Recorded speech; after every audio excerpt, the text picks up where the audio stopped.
Good morning everyone, this is Raghuvansh and you are watching my YouTube channel. So आज करते हैं economic times analysis. आज 2 जून, let's start. तो सबसे पहले एक छोटी सी न्यूज़ की CBSE class 12 board exams get cancelled of 2021 session. तो ये छोटी सी न्यूज़ है। अब मेन न्यूज़ स्टार्ट करते हैं। Made a consumer goods sales crash on second wave.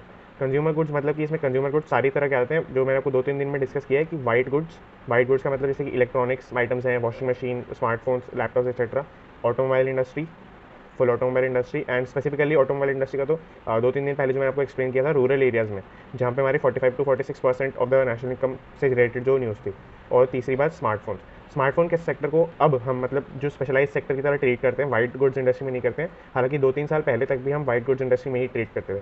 तो तीनों गुड्स को और अदर गुड्स भी हम इसमें इंक्लूड कर सकते हैं, बट वो ऐसी स्पेसिफिक कैटेगरी नहीं है, तो आप उसको अदर ही बोल के रेफर करेंगे। तो इन सब गुड्स की जो मैं यहाँ पे डिस्कस किया, इन सब गुड्स की सेल्स क्रैश हो गई सेकंड वेव में। ऑब्वियसली बात है, काफ़ी टाइम से चल भी रहा है और काफ़ी डिस्ट्रक्शन इन इंडस्ट्री में एज अ होल हुआ है। मेडे का अगर आपको मतलब नहीं पता है, मेडे का मतलब होता है कॉल फॉर हेल्प। और सेकंड वेव में जितना इनका डिस्ट्रक्शन हुआ है, तो वो मतलब ये बेसिकली लिखने के लिए यूज़ किया है कि may it is calling for help. तो नेक्स्ट डिस्कस करते हैं risk to India sovereign credit profile up Moody. तो इस न्यूज़ को कनेक्ट करके पढ़ते हैं, इन दोनों न्यूज़ को, तो तब ज़्यादा समझ में आएगा। तो सबसे पहले ये बेसिकली अभी आपने अगर आपको ये लर्न मतलब आपको ये याद रखना है, आप याद भी रख सकते हैं कि जो इंडिया का इस क्वार्टर में अभी तक चल रहा है वो 7.3% माइनस जीडीपी चल रहा है। तो जीडीपी ये बेसिकली -7.3% कैसे हो सकता है? ये बेसिकली जीडीपी का ग्रोथ रेट है, तो वो अभी जीडीपी नीचे गई है, ऑब्वियसली बात है। तो वो -7.3% के रेट से गया। तो अब समझ लेते हैं न्यूज़ क्या है। Experts pair financial year 2022 growth estimates. तो पेयर का मतलब वैसे तो होता है टीयर ऑफ करना, बट यहाँ पे मीनिंग है प्रेजेंट कि एक्सपर्ट्स का मतलब ये कुछ ग्रुप्स के नाम दिए, Moody, ICRA, CARE ratings, SBI, HDFC, Yes Bank. And इनके the present financial year 2022 growth estimates. तो ये सेल्फ एक्सप्लेनेटरी है ज़्यादा। तो फाइनेंशियल ईयर 2022 में कितनी ग्रोथ हो सकती है जीडीपी के सेक्टर्स और मतलब बेसिकली जो जीडीपी का ग्रोथ रेट है और जीडीपी इटसेल्फ है, दोनों चीज़ उन्होंने प्रेडिक्ट की है। तो क्या होता है कि पहले भी उन्होंने प्रेडिक्ट किया हुआ था, प्रीवियस इसका मतलब है प्रीवियस, कि उन्होंने प्रीवियस कितना प्रेडिक्ट किया था। और अब रिवाइज मतलब कि जैसे अब ऊपर एक न्यूज़ थी कि ऑटो और अपना कंज्यूमर गुड्स सेक्टर में जो सेल्स क्रैश हो रखी हैं, तो ऐसे से कई जो फैक्टर्स हैं उनको ध्यान में रखते हुए उन्होंने रिवाइज किए अपने एस्टिमेट्स और आज प्रेजेंट किए हैं। तो इसमें बेसिकली अगर आप डेटा पढ़ना चाहें तो पढ़ सकते हैं कि जैसे मूडी का 9.3 जो है रिवाइज परसेंटेज है और 13.7 पहले उन्होंने जो प्रेडिक्ट किया था। तो इसमें मेन जो नोट करने वाली बात ये होती है, अगर आप ये डेटा सब याद रखना है तो ये कोई फ़ायदा नहीं है, इसका आपको बेसिक कॉन्सेप्ट समझ में आना चाहिए। तो यहाँ पे कॉन्सेप्ट ये है कि हर जो एस्टिमेटर है, ये सब नोटेड एस्टिमेटर है, मतलब ऐसा नहीं कि किसी के एस्टिमेट्स फालतू के हो सकते हैं, सबके एस्टिमेट्स काफ़ी एक्यूरेट होते हैं।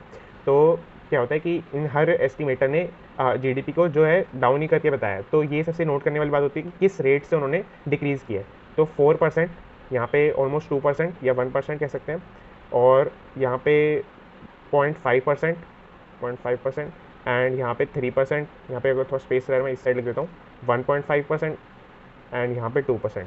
तो एवरेज अगर हम इसका निकालें तो 4 सबसे मतलब एवरेज में मिनिमम मैक्सिमम पहले निकाल रहा हूँ, 4 सबसे मैक्सिमम है और सबसे मिनिमम है 0.5 केयर रेटिंग्स के हिसाब से। तो अब क्या होता है कि इन्होंने जो भी क्राइटेरिया यूज़ किए हैं उससे इनमें डिफरेंस आता है।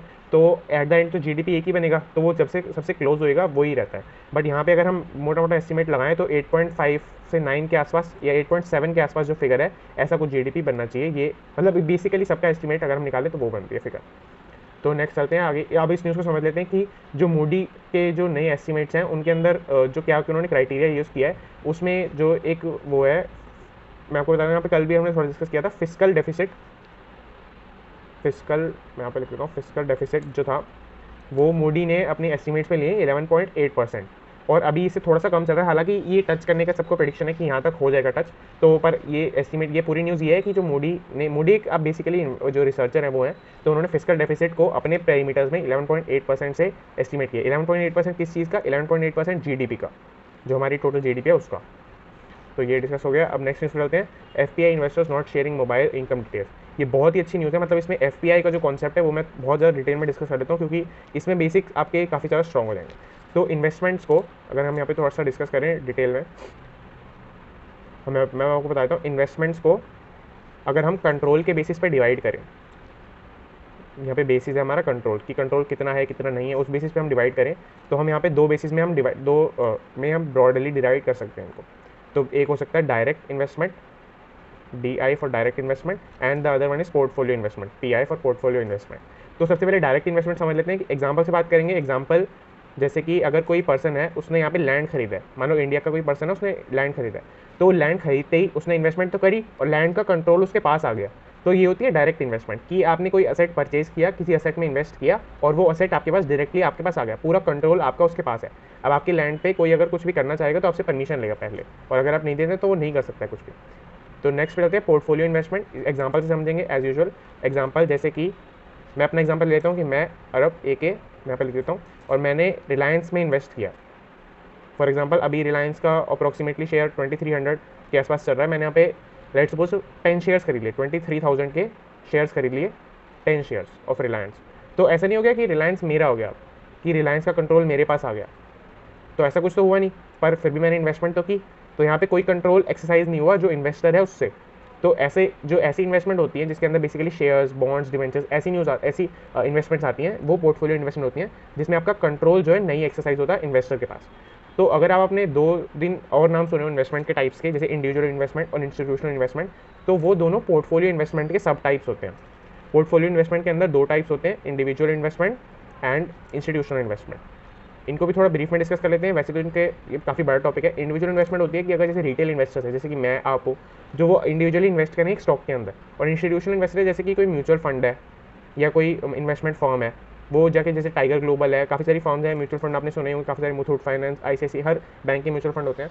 तो वो फंड्स के अंदर आप इन्वेस्ट करें और वो इनडायरेक्टली आप स्टॉक्स में इन्वेस्ट करें। जैसे ये एक पर्सन है, उसने म्यूचुअल फंड के अंदर या फिर इन्वेस्टमेंट में बेसिकली किसी इंस्टीट्यूशन के अंदर जो है इन्वेस्ट किया, और उस इंस्टीट्यूशन ने फर्दर स्टॉक्स में, स्टॉक मार्केट में डेरिवेटिव मार्केट होता है, कमोडिटी मार्केट होता है, करेंसी मार्केट होता है, बहुत सारे ऐसे मार्केट्स होते हैं फाइनेंशियल मार्केट्स, उसके अंदर इन्वेस्ट किया आपको रिटर्न्स जो है जनरेट करने के लिए।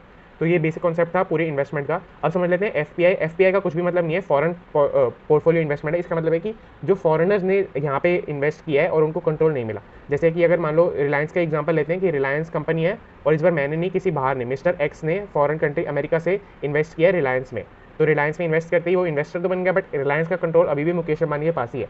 तो X जो है वो जो पोर्टफोलियो इन्वेस्टमेंट है जो X ने की, वो फॉरेन पोर्टफोलियो इन्वेस्टमेंट है, क्योंकि X फॉरेनर है और पोर्टफोलियो इन्वेस्टमेंट का मतलब कोई कंट्रोल एक्सरसाइज नहीं होगा। तो नेक्स्ट आप पूरी न्यूज़ डिस्कस कर लेते हैं। FPI investors not sharing mobile income details. तो ये बेसिकली नए रूल्स से रिलेटेड न्यूज़ है एक और। तो नए रूल्स में क्या है, 2 बातें हैं। सबसे पहली बात कि FPI अब न्यू रूल्स जो आए हैं, BO बेनिफिशियल ओनर्स होता है, कि जो आप बेसिकली समझ सकते हैं इन्वेस्टर्स। BO का बेसिक आप मतलब समझ सकते हैं इन्वेस्टर्स, क्योंकि ये थोड़ा डिटेल में टॉपिक है। अगर आपको एडवांस में समझना है तो आप कमेंट कर सकते हैं, मैं वीडियो बना दूंगा, या फिर आप यूट्यूब पे वैसे भी सर्च कर सकते हैं, आपको मिल जाएगा। पर अभी आप बेसिकली समझना है तो ये इनफ है कि BO is equal to investor. तो BO इज इन्वेस्टर, एंड उनको क्या करना है, अपने BO की इन्फॉर्मेशन देनी है। जैसे कि अगर आप जो इन्वेस्ट करते हैं अब तक, तो आपको अभी तक एक इन्वेस्टमेंट की इनकम सर्टिफिकेट ज़्यादा से ज़्यादा देना पड़ता है बाहर से। तो अब आपको पूरी डिटेल्स देनी है BO की, यानी कि इन्वेस्टर इटसेल्फ। अगर आप खुद इन्वेस्ट करें तो खुद की, पर इंस्टीट्यूशनल इन्वेस्टमेंट कर रहे हैं, जैसे कि FPI के अंदर मैंने दूसरा टाइप बताया इंस्टीट्यूशनल इन्वेस्टर, तो आपको हर इन्वेस्टर की भी डिटेल देनी है। तो नेक्स्ट डिस्कस कर लेते हैं। और जो दूसरा रूल है वो ये है कि आपको जो 6 KYC एट्रीब्यूट्स जो यहाँ पे भी चल रहे हैं, मतलब आधार के बेसिस पे चलते हैं यहाँ पे, वो आपको जो है फॉरेन पोर्टफोलियो इन्वेस्टर्स को डिस्क्लोज करनी है। Name, address, pan, valid mobile number और ईमेल ID और इनकम रेंज। तो ये बेसिक जो है डॉक्यूमेंट्स और न्यूज़ इन्फॉर्मेशन। अब और जो इसके अंदर काफ़ी सारी प्रॉब्लम्स हैं, उन्हीं प्रॉब्लम्स को डिस्कस करने के लिए 6 large custodians will discuss the issue with SEBI. तो अब ये रूल्स तो है जो हमारी गवर्नमेंट ने बनाए हैं, बट जो 6 लार्ज कस्टोडियंस है, कस्टोडियन का पहले मीनिंग समझ लेते हैं। कस्टोडियन मतलब होता है कि जो किसी चीज़ की को प्रोटेक्ट करता है, किसी चीज़ को प्रोटेक्ट करता है, सेफ गार्ड करता है, वो होता है कस्टोडियन किसी भी चीज़ का। तो जो फॉरेन कंट्रीज़ में जहाँ पे इन्वेस्टर्स हैं, वहाँ के जो सेफ गार्ड करते हैं, जैसे कि यहाँ पे सेबी है, ऐसे जो बाहर कंट्रीज़ में जो सेफ कस्टोडियंस है, वो जो है इस इशू को सेबी के साथ डिस्कस करेंगे। तो ये बेसिकली न्यूज़ है। अगर इसमें कुछ आगे अपडेट आता है तो मैं आपको ऑब्वियसली बता दूंगा। और नेक्स्ट डिस्कस करते हैं, cases decline but concern remains, vaccine need to arise. तो ये बेसिकली कोविड और वैक्सीन रिलेटेड न्यूज़ है, अगर आप चाहें तो पढ़ सकते हैं। ये top bank still averse to letting in crypto trade, ये बहुत इंपॉर्टेंट न्यूज़ है और काफ़ी इंटरेस्टिंग भी है। मैं आपको इसको तो डिटेल में डिस्कस करते हैं। तो ये पूरी टाइमलाइन से ही समझते हैं, पर इसमें 1-2 फैक्ट्स मिसिंग है। मिसिंग तो नहीं है मतलब, पर जैसे कुछ होता है कि एक मेन स्टोरी चल रही होती है, उसके साथ साथ कुछ साइड स्टोरी चल रही होती है, तो वो इसमें थोड़ा सा मिसिंग है। अगर वो भी समझ लेंगे तो आपको बेटर अंडरस्टैंडिंग रहेगी। तो वो उसके साथ हम डिस्कस करते हैं। तो अभी प्रेजेंटली में क्या चल रहा है वो है कि जो सुप्रीम कोर्ट में क्या चल रहा है, मैं पहले ब्रीफ में बता देता हूँ, फिर आपको थोड़ा हिस्ट्री से लेके चलते हैं कि अभी जो RBI ने ये सर्कुलर निकाले हैं कि जो बैंक्स हैं वो क्रिप्टो करेंसी में ना डील करें, ना एक्सचेंजेस करें। और जो उसके ऊपर क्रिप्टो करेंसी ने मतलब ये थ्रेटन किया, अभी ये हुआ नहीं है बट थ्रेटन किया है कि वो सुप्रीम कोर्ट मूव कर सकता है इसमें। तो अभी हम पास स्टोरी से डिस्कस करते हैं। 2018 की बात है कि RBI circular asked bank NBFC to stop services to crypto exchanges. तो उससे पहले एनबीएफसी थोड़ा सा फुल फॉर्म डिस्कस कर लेते हैं। नॉन बैंकिंग फाइनेंशियल इंस्टीट्यूशन इसकी कंपनी, इसकी जो है फुल फॉर्म है। इसको अगर आपको डिटेल में डिस्कस करना हो तो आप कमेंट कर सकते हैं, मैं फुल वीडियो बना दूंगा। और अब आगे डिस्कस करते हैं कि 2018 में हुआ क्या था। मैं आपको सबसे पहले 2018 में बिटकॉइन के प्राइसेस क्या थे। हम वैसे तो यहाँ पे क्रिप्टो की बात है, बट हम यहाँ पे बिटकॉइन सेंट्रिक बात करेंगे और प्राइसेस भी हम बिटकॉइन के लेके चलेंगे।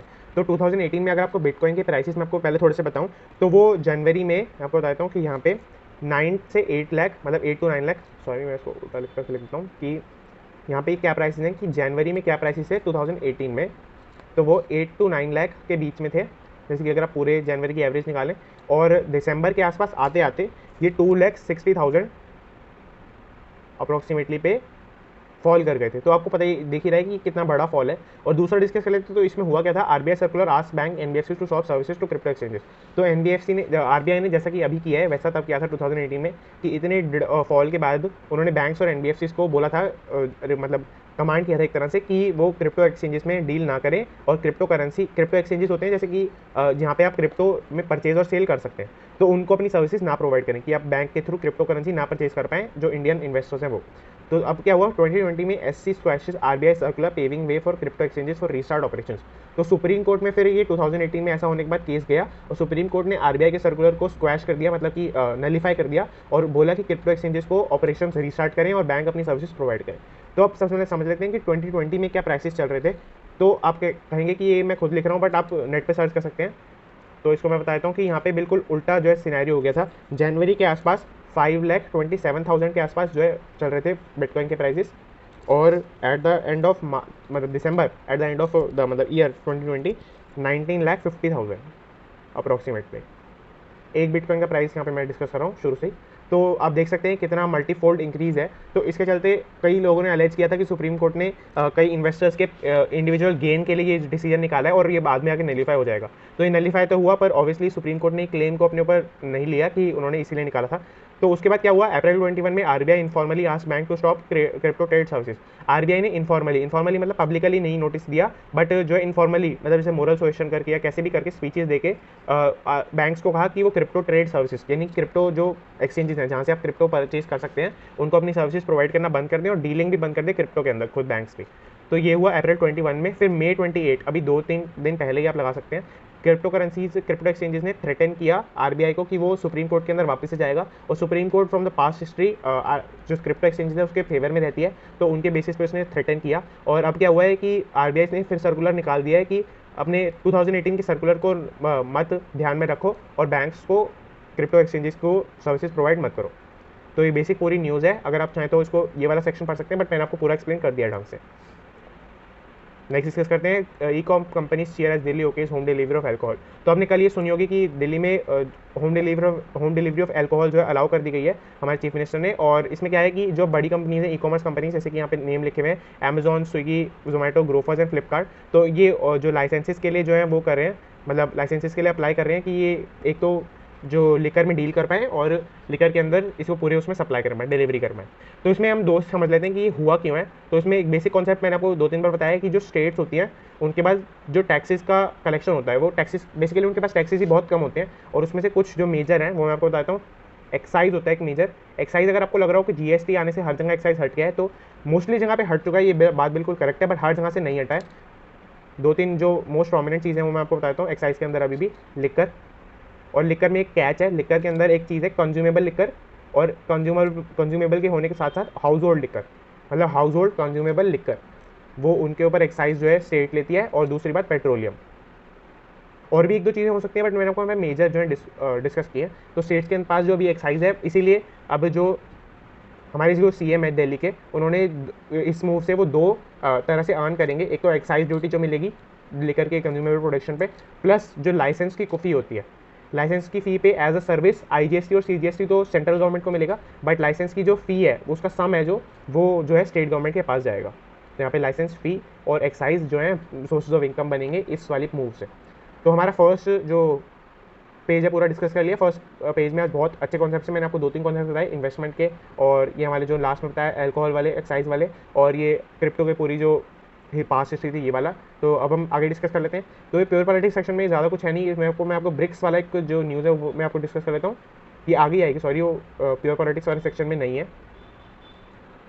तो अगर आपने रिसेंटली न्यूज़ में नाम सुना ब्रिक्स, तो ब्रिक्स का बेसिकली मीनिंग है ये 5 कंपनीज़ की 5 कंट्रीज़ की ऑर्गेनाइजेशन है पूरी। और इसमें जो कंट्रीज इन्वॉल्व है वो इसके नेम में ही है, Brazil, Russia, India, China and Spain. तो इसमें ये कंट्रीज़ हैं और इनका कल जो है मीट हुआ है। और ये हमारे एक्सटर्नल अफेयर्स मिनिस्टर हैं, फॉरेन मिनिस्टर, हर कंट्री के बेसिकली फॉरेन मिनिस्टर्स ही हैं सारे। और जो हमारे फॉरेन मिनिस्टर अगर हमको उनका नाम जाना हो तो एस जयशंकर, वो उनका नेम है। और उन्होंने जो है पूरी डिस्कशन किया है कल इसी के ऊपर कि जो वैक्सीन रिलेटेड है और कोविड रिलेटेड न्यूज़ है इनके ऊपर। तो नेक्स्ट डिस्कस करते हैं। पूरा पॉलिटिक्स सेक्शन आप चाहे तो पढ़ सकते हैं, बट इसमें कॉन्सेप्ट भी ज़्यादा नहीं होती तो मैंने कवर नहीं किया।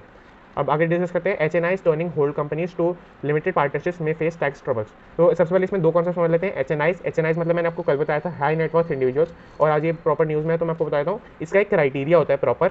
इसमें 2 टर्म्स होती हैं, एक तो होता है इमर्जिंग HNI और एक होता है HNI। HNI को कई जगह HNWI भी बोलते हैं, जैसे HN worth individual, high net worth individual. तो वर्थ के लिए W भी लगा सकते हैं बट ज़रूरी नहीं है।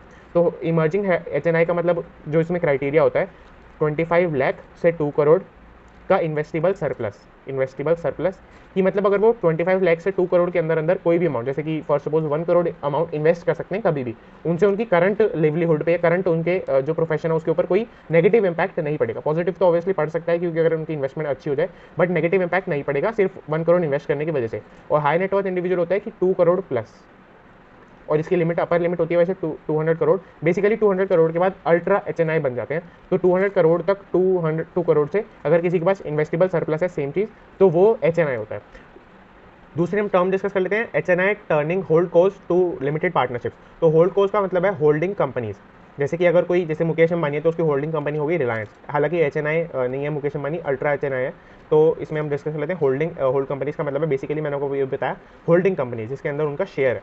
और शेयर कितना होना चाहिए इसमें, मतलब शेयर में 2-3 जो कॉम्प्लेक्सिटीज होती हैं, बट अगर मैं आपको सिंप्लीफाई करके बताऊं तो 20% से 51% तक, या 51% से प्लस भी हो सकता है। बेसिकली फिर तो कंपनी ओनर ही वही है, बट 20% से 50% तक, सॉरी 51 लिख दिया मैंने, 50% तक तो ये हो सकता है। और होल्डिंग कंपनी अब क्या है, इसमें पूरी न्यूज़ है कि हाई HNI जो है वो अपनी होल्ड कंपनीज को लिमिटेड पार्टनरशिप मतलब LLP जो 2008 का एक्ट है LLP का, उसके अकॉर्डिंगली जो रजिस्टर कर सकते हैं। तो इसमें बेसिकल न्यूज़ है कि फिर अगर ऐसा होगा तो टैक्स ट्रबल हो जाएगा, टैक्स कैसे कैलकुलेशन होगा, कैसे ऑडिट होगा, ये पूरी नहीं हो सकती। इसके अंदर अभी कोई कंपनी उन्होंने डिस्क्लोज नहीं करी है कि कौन सी कंपनी ऐसा कर रही है, बट जब तक ये नहीं होता है तब तक ये मेजर जो है क्लैरिटी नहीं आ पाएगी इस पूरी न्यूज़ में। तो नेक्स्ट डिस्कस करते हैं। 80 मार्केट सेक्शन में बहुत इंपॉर्टेंट सेक्शन होता है, बट आज ये इसमें ज़्यादा इंपॉर्टेंट न्यूज़ नहीं है, जैसे कि आपको दिख रहा होगा फर्स्ट उसमें ही काफ़ी बड़ा ऐड है। तो हम पूरा डिस्कस कर लेते हैं। ITC can be more than a puff of hope if FMCG agri light up. तो ITC अगर आपको नहीं पता है तो ITC का शेयर बहुत ही ड्रास्टिकली इंक्रीज करा हुआ है 2-3 दिन से, और उससे 2-3 दिन पहले फॉल हुआ था, पर उससे काफ़ी टाइम पहले 2-3 वीक्स तक, जैसे कि ऐसे था कि 2-3 वीक्स तक डायरेक्टली इंक्रीज कर रहा था, फिर 2-3 दिन फॉल करा, पर फिर अब 2-3 दिन से वापस से इंक्रीज कर रहा है। और जो टोटल प्राइस था 2-3 हफ्ते पहले उससे काफ़ी ज़्यादा सर्च पे अभी हो रखा है। तो ITC का जो पूरा जो ये राइज है, इसमें जो डिटेल इन्होंने डिस्कस की है वो ये है कि FMCG यानी कि फास्ट मूविंग कंज्यूमर गुड्स ऐसा सेक्टर, और एग्रीकल्चरल सेक्टर, जो एग्रीकल्चरल सेक्टर अभी डिस्ट्रक्शन में हो रखा है, वो सेक्टर अगर इंक्रीज कर जाता है, यानी कि जैसे यहाँ पे इन्होंने परसेंटेज बताई कि कितना शेयर है उनका ITC के बढ़ने में, ITC के शेयर के बढ़ने में, तो वो यहाँ पे है अगर ये सेक्टर इंक्रीज कर जाते हैं तो ITC का जो शेयर है वो वापस। तो इस पूरे न्यूज़पेपर में बहुत अच्छे अच्छे कॉन्सेप्ट है, मैंने आपको फर्स्ट पेज में भी डिस्कस किया और इसमें भी जो स्टार्टिंग में है डिस्कस किया है। और इसमें एक और समझ लेते हैं, resurgent RLI pose for new high taking in the market along. तो इसमें ये है कि RIL का बेसिकली मतलब होता है रिलायंस इंडस्ट्रीज लिमिटेड। तो इनका जो शेयर है वो Jan 1 2020 को 14,995 का था, और अभी वो 2168 का हो रखा है। तो ये बेसिकली पूरी न्यूज़ है, 1 जून तक का इन्होंने कंपैरिजन किया हुआ है। और जो बेसिकली अगर आप पूरी न्यूज़ पढ़ेंगे तो इसके अंदर ये पूरी जो सर्ज हुई है और जो मार्च के अंदर ड्रॉप हुआ था, मार्च और अप्रैल के अंदर बहुत ही बड़ा ड्रॉप हुआ था पूरे स्टॉक मार्केट में, मार्च एंड अप्रैल ऑफ 2020। और अब जो उनका रिवाइवल हुआ है और काफ़ी ज़्यादा सर्ज हुआ है, और इनका जो हाईएस्ट पॉइंट था यहाँ पे आपको दिख रहा होगा, हाईएस्ट पॉइंट था यहाँ पे वो भी इन्होंने डिस्कस किया है 2490 इनका हाईएस्ट पॉइंट था। और ये पूरा जो इनके पूरे रीजन है कि कब डाउनफॉल क्यों हुआ और फिर इंक्रीज क्यों हुआ, फिर अब थोड़ा सा जो स्टेबल जो 2100 के आसपास हो रहा है वो क्यों हो रहा है। अब नई न्यूज़ डिस्कस कर लेते हैं। Oil at highest since March on demand prospects OPEC plus to boost output. तो OPEC प्लस का बेसिकली मीनिंग है organisation of petrol exporting companies and allies. तो एक OPEC प्लस होता है, एक OPEC होता है। OPEC का मतलब होता है oil producing organisation of petroleum exporting companies तो कंट्रीज एंड विदाउट अलाइज। तो मतलब ये बेसिकली विद अलाइज है तो प्लस लग जाता है आगे पूरे जो है नेम में। और अब हम इसको डिस्कस कर लेते हैं कि ये है कौन सी। ये पूरी एक कंट्रीज़ की जो ऑर्गेनाइजेशन है, जैसे यूएस, चाइना, ऐसी जो कंट्रीज है जिसके अंदर ऑयल प्रोडक्शन होता है। इंडिया इसका पार्ट, मतलब इसके अंदर जो 2 इंडेक्सेस होते हैं वो ये होते हैं, ब्रेंट क्रूड यहाँ पे आपको दिख रहा होगा, और दूसरा होता है WTI। ये पूरी ऑयल इंडस्ट्री के इंडेक्स हैं बेसिकली। ये खुद भी ऑयल की वेराइटी है, बट इनका जो जैसा प्राइस चल रहा होता है वैसी ऑयल कंपनी की फंक्शनिंग चल रही होती है। तो पूरे हमने डिस्कस कर ली। अगर आपको ब्रेंट और WTI पे और जानना है तो आप यूट्यूब पे सर्च कर सकते हैं, फिर आप कमेंट कर सकते हैं, मैं आपको नई वीडियो बना दूंगा पूरी। और थोड़ा सा ये डिस्कस कर लेते हैं स्टॉप लॉस और बाय टारगेट का ये कॉन्सेप्ट। शायद ये 1-2 लोगों ने क्वेरी डाली थी नीचे, तो वो भी हम इससे हो जाएगी कवर। और स्टॉप लॉस का मतलब होता है कि जैसे अगर आपने फॉर सपोज एक स्टॉक खरीदा 100 पे, पर आप जैसे अगर आपने खरीद लिया, फिर आपने ऐप बंद कर दिया। आजकल तो सब ऐप पे खरीद सकते हैं, वेबसाइट पे खरीद सकते हैं, फिर आपने ऐप या वेबसाइट जिससे भी खरीदा वो बंद कर दिया। तो अगर आपने चाहते हो कि आप पूरे टाइम तो नहीं देख सकते, और स्टॉक मार्केट में एक सेकंड के भी एक फ्रैक्शन में, जैसे कि 0.1 सेकंड में भी स्टॉक प्राइसेस चेंज होते हैं। तो आप नहीं चाहते कि आपका ज़्यादा लॉस हो, तो अब आपने स्टॉप लॉस बुक कर दिया 90 पे, कि अगर 100 से शेयर कभी 90 पे गिर जाता है तो ऑटोमेटिकली आपके सारे शेयर्स जो है सेल हो जाएंगे, क्योंकि आपको लगता है कि अगर 90 पे गिरा तो और नीचे ही जाएगा और फिर वापस ऊपर नहीं आएगा। तो आपने स्टॉप लॉस का मतलब ये होता है। और टारगेट का मतलब ये होता है कि अगर आपने टारगेट बुक कर दिया 110 पे, तो अगर आपने जैसे 110 पे रीच करता है शेयर, तो आपके सारे शेयर्स जो है सेल हो जाएंगे। जितने शेयर्स आपने टारगेट पे लगाए हैं उतने सेल हो जाएंगे, क्योंकि आपको लगता है कि 100 अगर 110 पे पहुंचा तो वापस अब नीचे ही जाएगा, अब वापस ऊपर नहीं जाएगा, तो अब मतलब और ऊपर नहीं जाएगा, तो आपने आप सेल अपने इसमें लगा सकते हैं। तो ये काफ़ी सारी फैसिलिटीज़ होती हैं। इनके अलावा बहुत सारे ऑर्डर्स होते हैं, ब्रैकेट होता है, OCO होता है, CO होता है, बहुत सारी चीज़ें होती हैं। अगर आपको ट्रेडिंग से रिलेटेड ये सारी टर्म्स हैं, अगर आपको वो जाननी है तो आप कमेंट कर सकते हैं, मैं आपको डिस्कस कर सकता हूँ। और आगे डिस्कस करते हैं। ये पूरा न्यूज़ ऑलमोस्ट हो गया कवर हमारा, और ये मैंने आपको बताया था। यहाँ पे आप अगर आप रिवाइज करना चाहें तो आप इसका कमेंट में जो है इनके फुल फॉर्म्स लिख सकते हैं, और मैं आपको सजेस्ट करूँगा कि आप ज़रूर लिखें। अगर आपको थोड़ा सा इसमें पकड़ बनानी है इनके इकोनॉमिक टर्म्स और कॉन्सेप्ट्स में, तो आप इनको ज़रूर लिखें। मैंने आपको कल की और परसों की दोनों वीडियोज़ में इनको डिटेल में डिस्कस किया हुआ है। और आगे डिस्कस करते हैं। यहाँ पर तो पूरे ऑलमोस्ट ऐड है काफ़ी ज़्यादा, और ऑलमोस्ट हमारा पूरा न्यूज़पेपर कवर हो चुका है। अगर आपको, और मतलब बेसिकली कवर हो चुका है का मतलब वही कि जो कॉन्सेप्ट बेस्ड जो न्यूज़ है वो मैंने आपको कवर कर लिया ज़्यादा। यहाँ पूरे में ऐड वगैरह हैं, और ये एडिटोरियल वाला पेज है, we need this cool solution, ये स्वामीनाथन एंड अंक्रेलेक्सी अलियर का आर्टिकल है, तो यहाँ चाहे तो पढ़ सकते हैं। शिफ्टिंग लार्ज फ्रॉम स्मॉल, ये सचचंद शुक्ला का आर्टिकल है, तो यहाँ चाहे तो पढ़ सकते हैं। ब्रांड इक्विटी, ये 2-3 दिन में आता है ये। और ये बेसिकली अगर आप लीस्ट प्रायोरिटी में रखेंगे तो ज़्यादा अच्छा रहेगा। एक थोड़े गेम्स का इसमें सेक्शन है, और एक मार्च के ऊपर बहुत अच्छा आर्टिकल है। अगर आप चाहें तो उन सबसे पहले, यानी कि जो इससे ऊपर था कि ये ब्रांड इक्विटी, और जो इससे ऊपर जो प्योर पॉलिटिक्स वगैरह सेक्शन है, उनसे पहले आप ये पढ़ सकते हैं। ये बहुत ही अच्छा जो है आर्टिकल है। Mars ambition could be the riskiest human quest ever. इसको मार्स एम्बिशन, यानी कि मार्स का जो भी एलोन मस्क ड्रिवन जो पूरा एम्बिशन चल रहा है, पूरा प्रोजेक्ट चल रहा है, उसको फायर से, जैसे कि ह्यूमन ने जब फायर को जो है इन्वेंट किया था, तो फायर से भी ज़्यादा क्रूशियल एक ह्यूमन क्वेस्ट बोला जा रहा है। तो ये काफ़ी बड़ी बात होती है। फायर और व्हील, फायर सबसे ऊपर, और उसके बाद व्हील को आज तक का सबसे ग्रेटेस्ट इन्वेंशन बोला गया है। तो फायर के टक्कर का इन्वेंशन हो सकता है अगर हम मार्स पे क्वेस्ट कर सकें, मतलब जा सकें। तो पूरा न्यूज़पेपर कवर है हमारा। तो एज यूजुअल मैं आपकी PDF जो है डिस्क्रिप्शन में लिंक कर दूंगा, टेलीग्राम पे सेंड कर दूंगा। और टेलीग्राम ग्रुप को आपको वैसे भी जरूर ज्वाइन कर लेना चाहिए। कल टेलीग्राम ग्रुप पे और 2-3 कमेंट्स में काफ़ी अच्छी क्वेरीज थी। एक क्वेरी थी कि पूरी इकोनॉमी में अगर एक वेल रन गवर्नमेंट होती है और वेल रन मतलब पॉलिटिकल सिस्टम होता है तो प्राइसेस ऊपर जाएंगे या नीचे। तो मैंने उसके काफ़ी डिस्कस किया, और काफ़ी अच्छा पैटर्न पता चला कि प्राइसेस नीचे जाने चाहिए अगर वेल रन इकोनॉमी होती है। तो ये बेसिक कॉन्सेप्ट है। वैसे तो